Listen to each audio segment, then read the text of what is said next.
Hey sewing friends, I thought I'd give you a real brief tour of my sewing room or my sewing space because I've had this cold all week and I haven't gotten a lot of sewing done.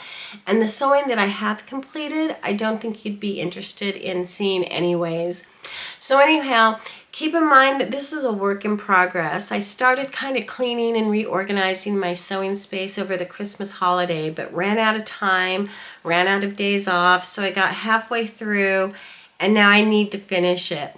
So we'll kind of think of this as the before, and then once I get it all done, I'll do another video and we can compare the after. So I hope you enjoy it, and I'll be back after the tour. Okay, the first thing I want to show you when I come into my sewing room are these brand new pot lights. These were installed just today. My husband hired an electrician and had them put in, and it just brightens up my sewing room. I just love it. I am so excited to be able to have so much light in my sewing room. And then as I walk in, the first thing I come to is my sewing table, and I have to say, I am so glad I made the investment in this sewing table. The best thing about it is that it is adjustable. So, depending on your project, what you can do is you can lower the table to put your sewing machine on it and bring your chair up to it.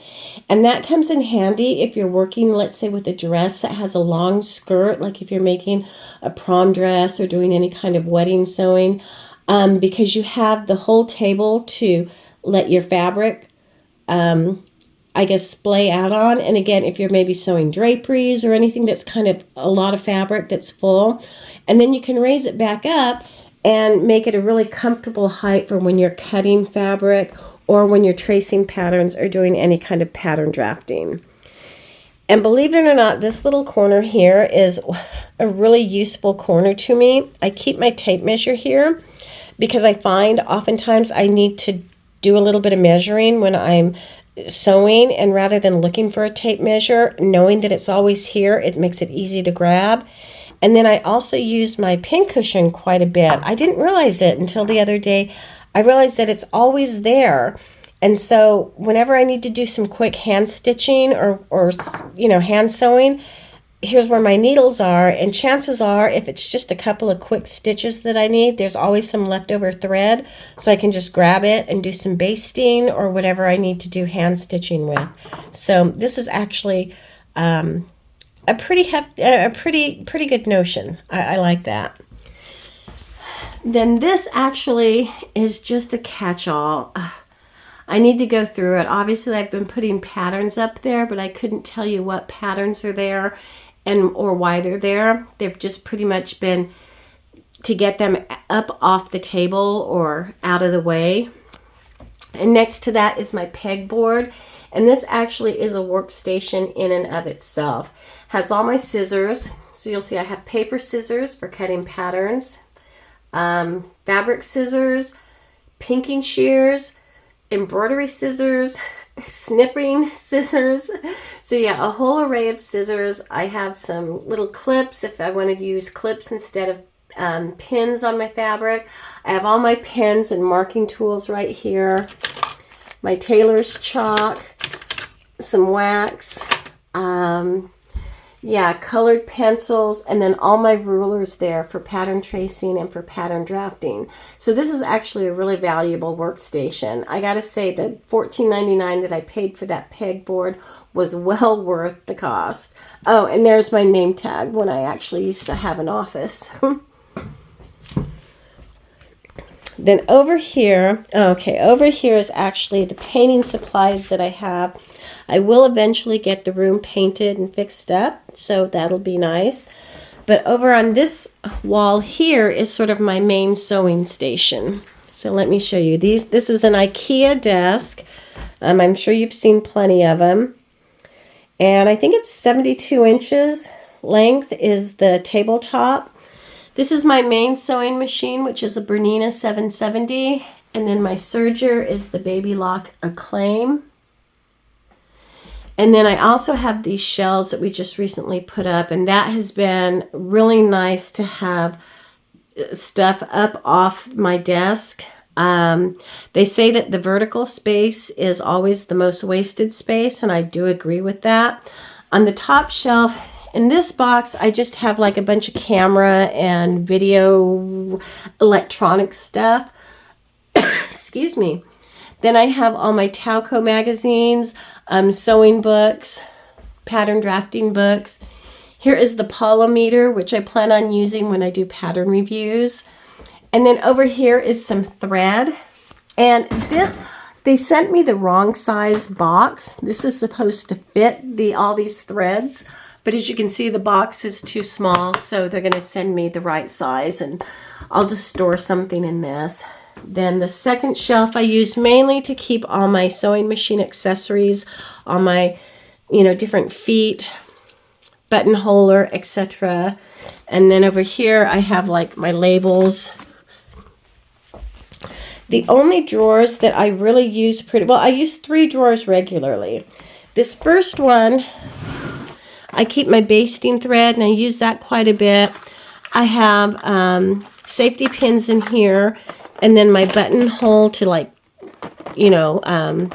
punch out the buttonholes.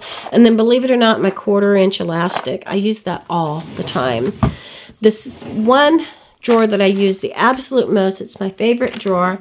This is all my stay tape. So I have woven stay tape, knit stay tape, my double-sided stay tape, my clear elastic.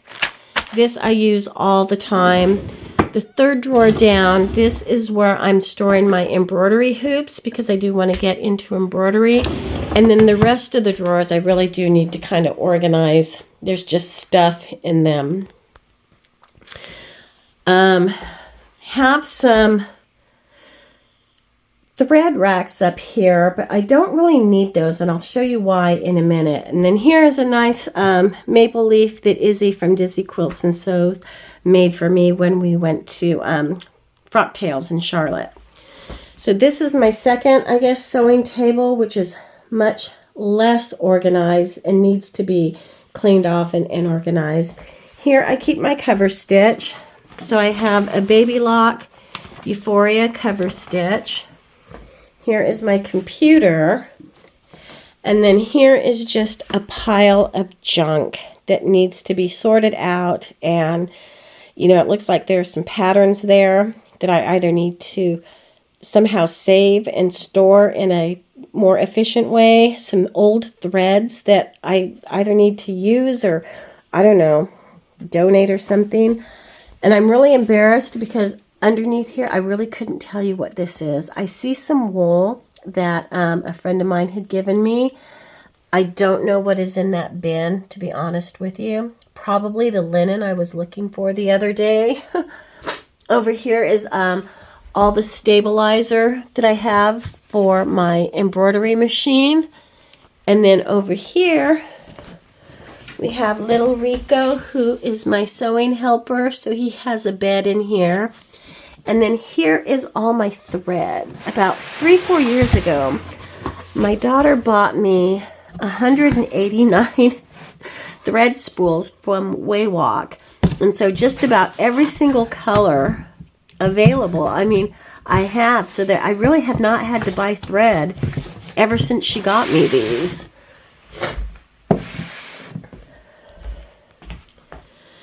Then over here is the closet, which really needs some work. This is the most embarrassing aspect of my sewing space. This is my ironing station, and the iron I use is the Rowenta Pro Perfect Steam Pro. One thing I like about it is, look, it has a 1.1 liter water thing. So yeah, I never run out of steam. This is awesome.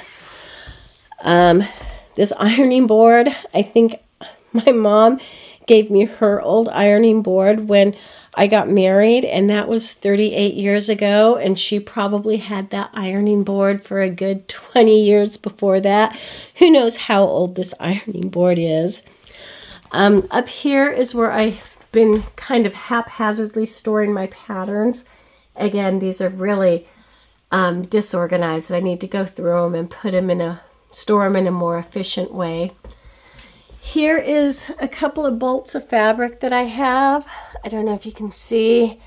And then down here is a few, some of my stash. What I did is I was storing my fabric here, but it was just becoming too messy and too difficult to access.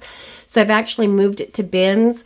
This is what's left after I put everything in the 2 bins that I have. So I have to either find an empty drawer or buy a new bin or something to put the rest of the fabric in. And then down here, I just keep things that I'm working on. This was my frock tails dress. And I just need to do a couple of, you know, just a couple of fixes here and there. This is a jacket that I was making my husband. I need to redo the placket because when I did the placket and the buttonholes, I put them on the wrong side and he won't wear them. I guess I put them where the women have them on one side. So I took off the placket and I need to redo them. And then these are just some old patterns that I have traced out that, again, I need to learn how to store efficiently. So I will give you an overview.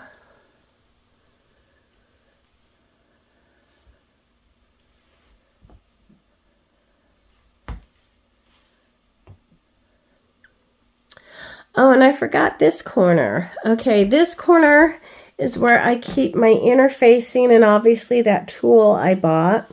And then down here is my second sewing machine, my baby Bernina. If I ever get this corner cleaned out, this is where baby Bernina is going to be.